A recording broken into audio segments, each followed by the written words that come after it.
Welcome to CBN NewsWatch for this Friday, October 1st, 2021. I'm Ephraim Graham, and coming up, promising news in the fight against COVID-19. See why a major drug maker says the answer may be found in a pill.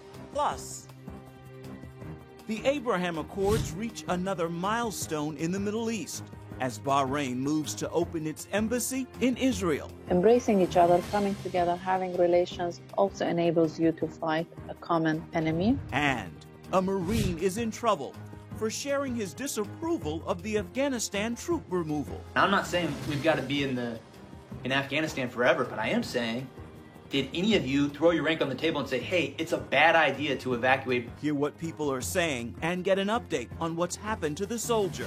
All these stories and more are next.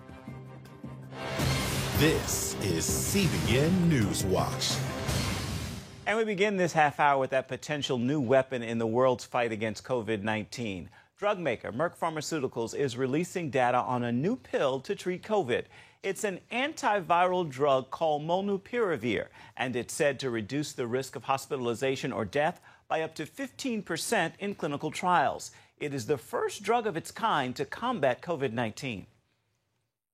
This is the first oral antiviral that will be available to combat COVID-19. And why that's so important, if you think of it, if you're someone who is unfortunate enough to get the news that you've contracted COVID-19, this is a pill. You can take it home, and it will significantly reduce the risk that you either ultimately are hospitalized or, more importantly, that you would ever face the unfortunate outcome of death.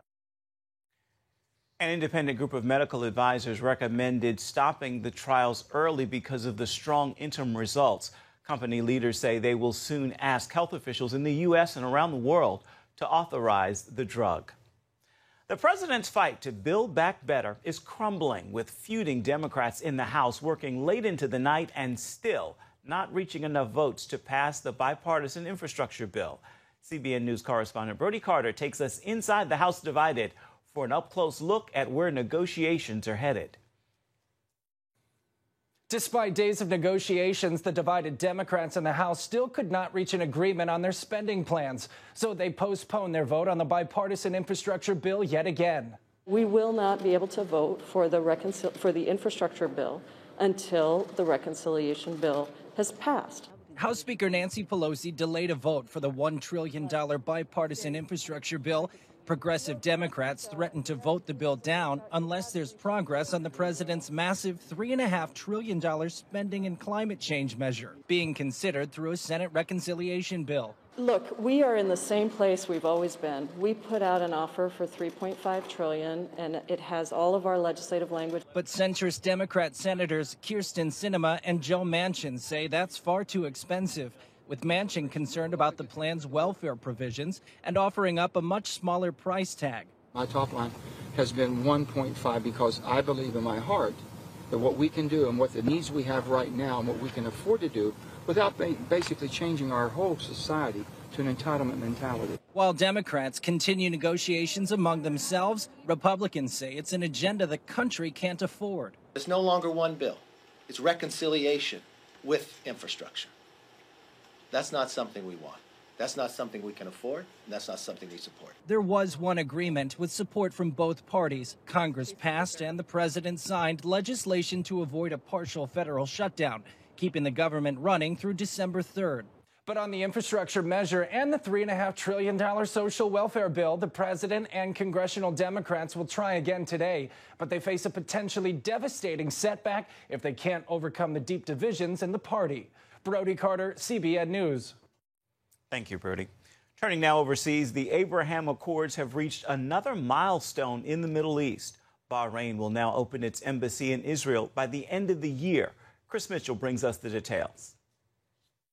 Foreign Minister Yair Lapid made the first official visit to Bahrain by an Israeli minister since last year's historic signing at the White House. This is an historic moment. Lapid spoke in the capital city of Manama to inaugurate the new Israeli embassy and sign agreements with his Bahraini counterpart, Abdulatif Al-Zayani. The official opening of embassies, which will symbolize diplomatic cooperation between us, more cooperation in the fields of tourism and technology, culture, energy, and environmental protection. Lapid said the two countries share opportunities as well as threats. Together with our friends in the Gulf, we are leading a brave coalition of moderates. A coalition that is looking forward and creating a prosperous future of stability and tolerance.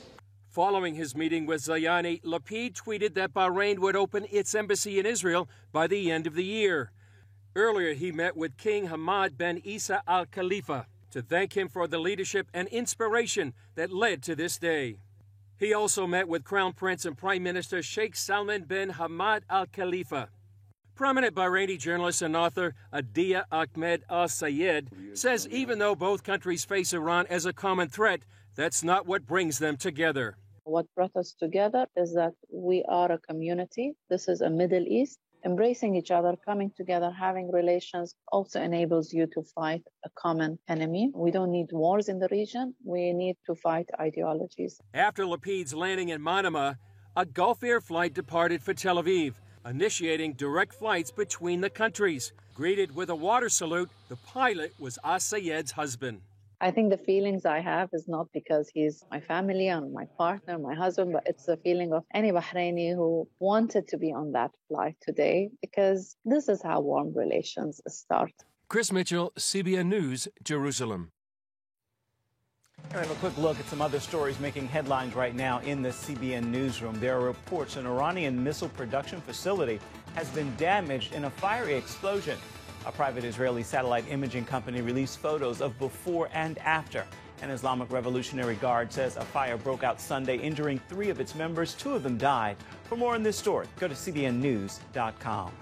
In the UK, people are still dealing with fuel shortages despite ministers saying it was easing off.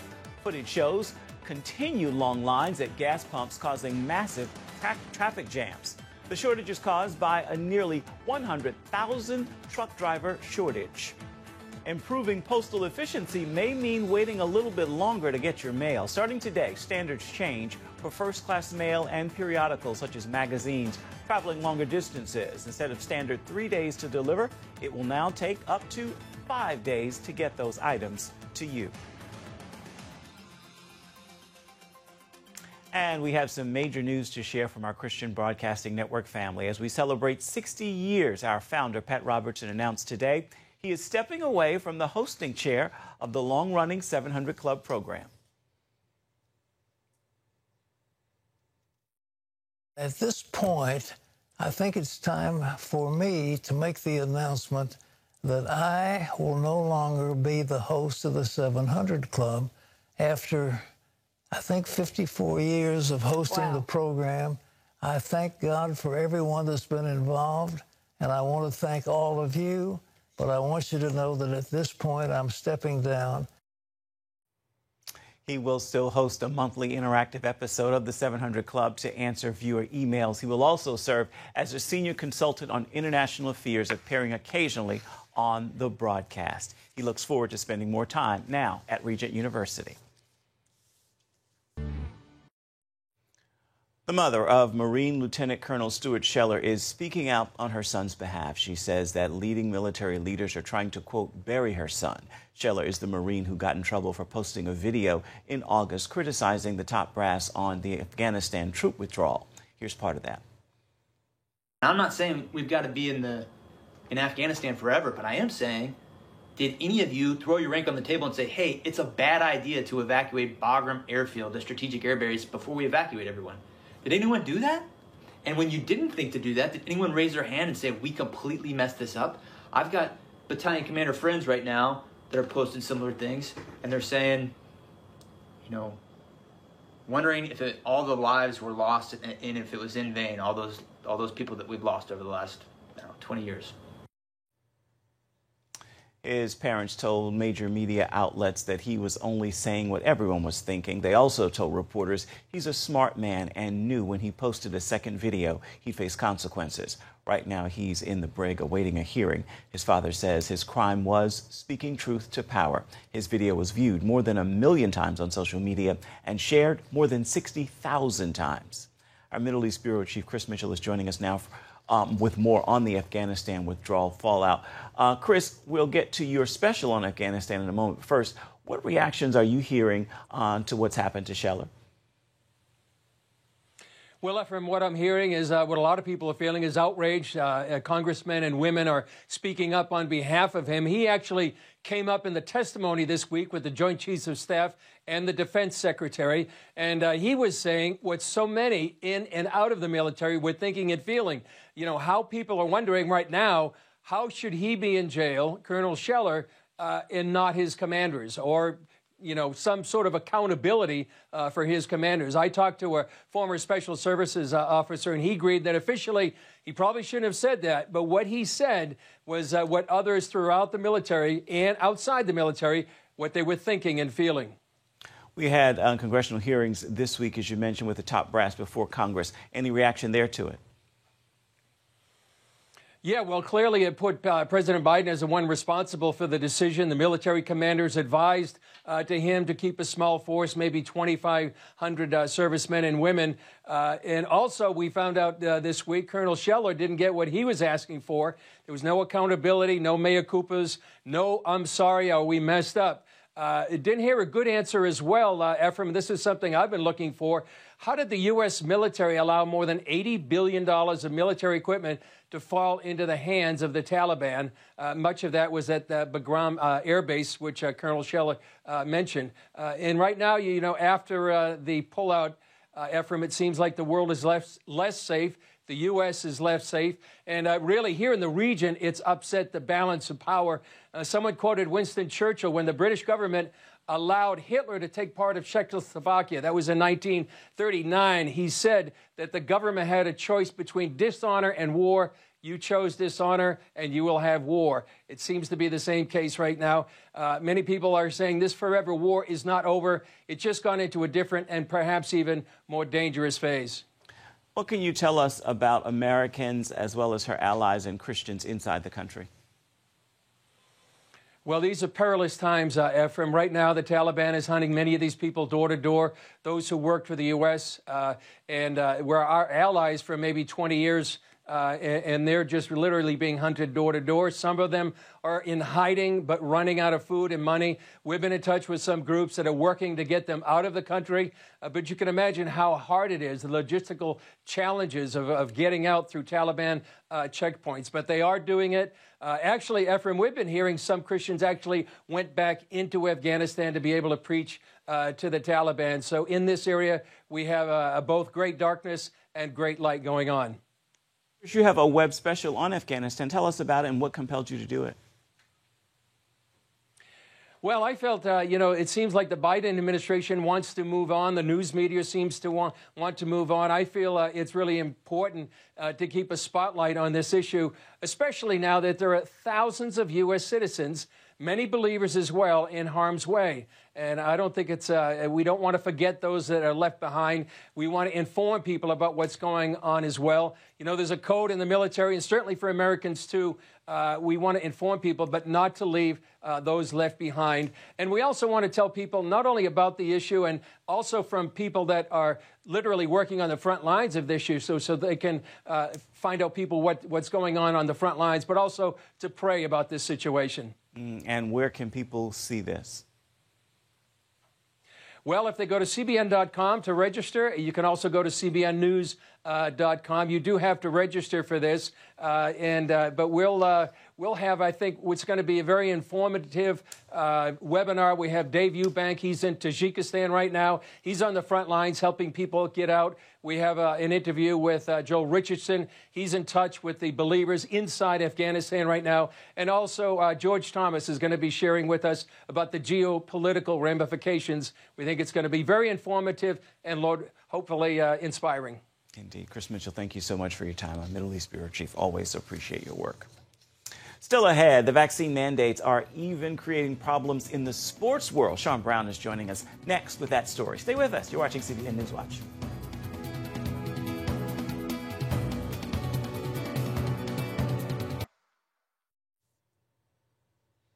Roughly 90% of professional basketball players have been vaccinated, but there's some stress in the NBA over those who are not vaccinated. Sean Brown is here now with the story. So, Sean, I understand there are mandates for staff and referees, but not for players, and that's part of the problem? Absolutely, Ephraim. Yes, the staffers are mandated to get vaccinated. The biggest concern is that the players are not mandated. They have been left to choice. While 90% of them, as you mentioned, are vaccinated, there's roughly 40 that aren't. And staffers are concerned that, hey, with these players that aren't vaccinated, they're working in the same building. And so both staffers and players are concerned about their families and trying to do what's best what they think for their families. Staffers are saying that, hey, if we're mandated to get vaccinated, that's not fair to us because we're forced to get the vaccine, while players get the opportunity to choose, leaving 40 of them that haven't gotten vaccinated. And so, yeah, naturally that would cause stress. The NBA did go to the players' union to try to propose a mandate of some sort, but they rejected it, saying that the players just didn't want to do that. How are players and owners handling this divide? Well, the thing is that it's all about, they want to make sure, the owners want to make sure the players are comfortable. Unfortunately, for staffers, they don't have that choice. And so players are concerned that if they get the vaccine, there could be some ramifications to their bodies. Are they going to be able to perform? Again, it's a performance profession. Mm-hmm. And so they're concerned that if they do take the vaccine and, there's some aftermath from taking the vaccine, some side effects that may prevent them from performing, that's the concern for players. Again, owners want to make sure the players are comfortable so that they can have a full season. And so it's a very interesting conversation moving forward, and it should be interesting to see how this plays out. Indeed, indeed. Hearing people speaking out, even former NBA stars speaking out as well. I want to switch gears right here to football. What are the big college games we should be watching for this weekend? Ephraim, hey, man.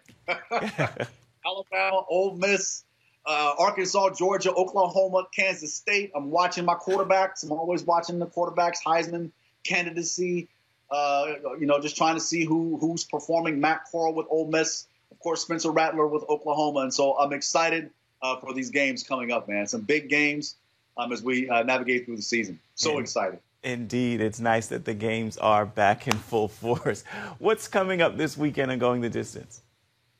We're going to be talking to San Diego Padres pitcher Craig Stammen about why he plays the game, what's important to him, and how he navigates the stress and pressures that he faces when he's on the mound. Also, we're going to be talking to, we spoke to Kentucky defensive end Josh Paschal about his testimony.